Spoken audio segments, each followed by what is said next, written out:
Let's talk about the best beat 'em ups on Nintendo Switch, in no particular order. Let's start with Final Vendetta. This one was made by Bitmap Bureau, the same guys that brought us Xenocrisis and Battle Axe, two excellent retro arcade style co-op games. And this one has that same high quality. Much like most modern beat 'em ups, Final Vendetta pulls from the classics like Streets of Rage and Final Fight, while adding its own unique flavor. I would say this one leans a little bit more towards Final Fight though. The game's art style is a beautiful throwback to the 16-bit era, with crisp, detailed visuals that capture the essence of old-school arcade games. One really cool detail is that this game was created for the Neo Geo hardware. That version hasn't come out yet, but it will be fully playable on a Neo Geo AES or MVS, so I'm really excited to try it out on that system. The combat is fluid and satisfying, and the controls feel pretty good. You get to choose from multiple characters, and each have their own fighting style. The game is pretty difficult, especially when you play it by yourself, but luckily you can put it on an easier difficulty so you have unlimited continues. This is an excellent beat 'em up, and it's one that I don't think gets enough respect. Jitsu Squad is one of those beat 'em ups that I heard of when it first came out, but I never actually went through and tried it until recently. And I'm glad that I finally did, because it's an excellent game. It's loud, flashy, and chaotic, but all in the best way possible. The combat is combo heavy, letting you chain together attacks like a fighting game. You're able to juggle enemies across the screen. That just never gets old. Each character has screen clearing specials, and you even have transformations. Super good for crowd control. The visuals are vibrant and full of personality. It leans into a Saturday morning anime look. The playable characters are all over the top, with distinct movesets and playstyles. Every character feels fun to experiment with, and this is one of those beat 'em ups that you can actually play in 4 players. The game moves quickly. There's no drawn out levels, just non-stop action. Great for pick up and play sessions. That being said, it is a little rough around the edges in some spots, some balancing quirks and occasional screen clutter. It's easy to forgive when the core gameplay is this solid. If you're like me and you slept on Jitsu Squad, definitely give it a try. If you're like me, you probably grew up with the Streets of Rage series. Streets of Rage 2 has always been my go-to when it comes to beat 'em ups. I still think it's probably the all-time greatest. When Streets of Rage 4 came out, it kind of just did everything that that game did, but better. I don't know if it's the best of all time, but it's definitely in the argument. It really just set the bar for the modern era, and it's become the new gold standard for modern beat 'em ups. I really didn't like the hand-drawn art style at first. I wanted to see the pixel art like the original games. But once I started playing it, it actually felt right. It really honors the original trilogy while modernizing the combat. I like that you can juggle the enemies now, and they can't hide off the screen. That was an annoying thing. And now there's a separate button for picking up items, so you're not just picking up the items accidentally while fighting the enemies. There's a lot of quality of life improvements here. The soundtrack here is really great as well, but I still think Streets of Rage 2 has the best soundtrack of any video game ever. And of course we have the addition of 4-player co-op gameplay. I can't say enough about Streets of Rage 4, it's truly just one of the best beat 'em ups of all time. TMNT Shredder's Revenge really did the same thing that Streets of Rage did for the TMNT series. That is to say, it took an old school beat 'em up and brought it into the modern era, while focusing on nostalgia but also improving upon the old school formula. I honestly can't think of anything that they could have done to make this a better game. It's exactly what you'd want from a Teenage Mutant Ninja Turtles game.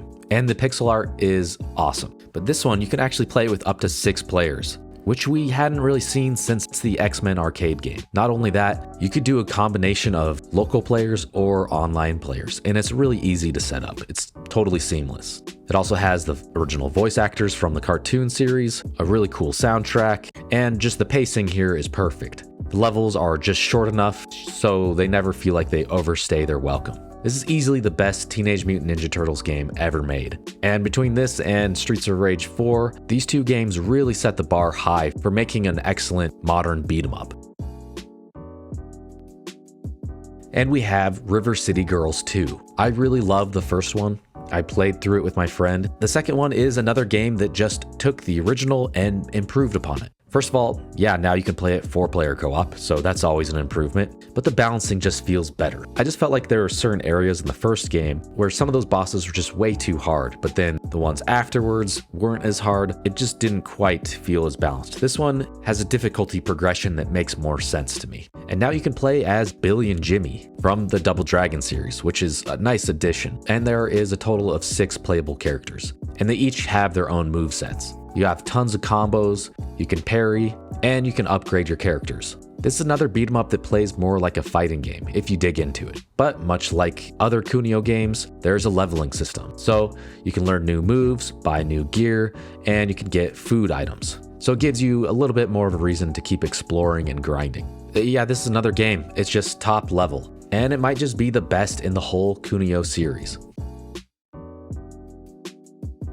One of my very favorite modern beat 'em ups is one that I just don't think gets the respect that it deserves, and that's Mother Russia Bleeds. This one is very different from the others as far as the story and aesthetic goes. This one is very dark and bloody and graphic. It really doesn't hold back. This is another one that has a really nice pixel art style. There's just so much to see. Dark alleys, blood-soaked arenas, and just grotesque enemies. There's just a lot of attention to detail here. The combat feels really impactful here. Every punch, stomp, and pipe swing lands with weight. It's slower and heavier than some of the other brawlers that I talked about, but that adds to the feel of brutality. Instead of special attacks, you have this drug called Necro. You can inject yourself with this at any time, and you can either heal or go berserk, which gives you some extra speed and power. Whenever you see an enemy twitching on the ground, you can stab them and refill your Necro. Also, the story is just insane. You just need to play it, alright? This is another one that's really great to play with 4 players. Alright, now that you've made it this far into the video, I just wanted to talk about a couple ways that you could support our channel if you wanted to. No pressure or anything. We just recently started doing affiliate links through Amazon, so you can just click our link in the description, basically buy whatever you want with no additional cost, and we'll get a cut of that. And honestly, just subscribing and watching our videos and sharing them, that helps us out a lot too. That's pretty much it. I just wanted to throw that out there. I've never really advertised for that, but I thought I should mention it. And I just wanted to say thank you for everyone that's continued to support this channel. Alright, back to the video. Double Dragon Gaiden is a departure from previous Double Dragon games. First, the art style is very different. It has more of a cartoony kids look, but I like it. You control 2 characters and you can swap between them mid-fight, kind of like Marvel vs. Capcom. But I really like this because it just adds some more strategy to the game. There's also a roguelite element to the game, so you get random items, and then you can also upgrade your abilities. But you can also choose the order of the levels, which changes their length, difficulty, and enemy layouts. So every run feels fresh. At the end of each level, you can use your money to decide whether to heal, upgrade, or save it to revive your partner. So this adds an extra layer of tension. This one was a pleasant surprise for me. It's one of the best Double Dragons in the series, right up there with Double Dragon 2 and Double Dragon Advance. Fight and Rage definitely takes its influence from 90s arcade beat 'em ups, but it has more of a modern polish. It's one of the tightest feeling beat 'em ups that you'll ever play. The movement, juggling, and cancels all feel smooth, and this is one where you can play it in 3-player co-op. There are 3 distinct fighters: Gal, F. Norris, and Ricardo, a giant luchador bull. Each have their own deep movesets and playstyles, so it's tons of fun switching it up. There are non-linear level routes and branching paths, so it's definitely great for replayability. Another one with really great pixel art. This is definitely a top tier beat 'em up.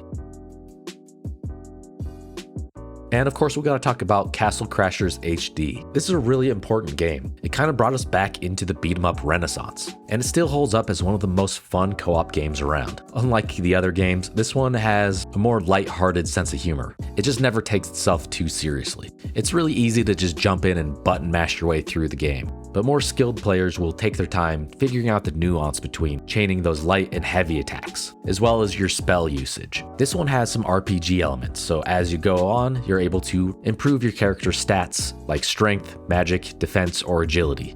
The hand-drawn visuals still look really great here. Gameplay-wise and visually, this game it really holds up. Even though it gets difficult later on, this is one that you could pretty easily pick up and play with less skilled players. Still to this day, it's just one of my favorite 4-player games.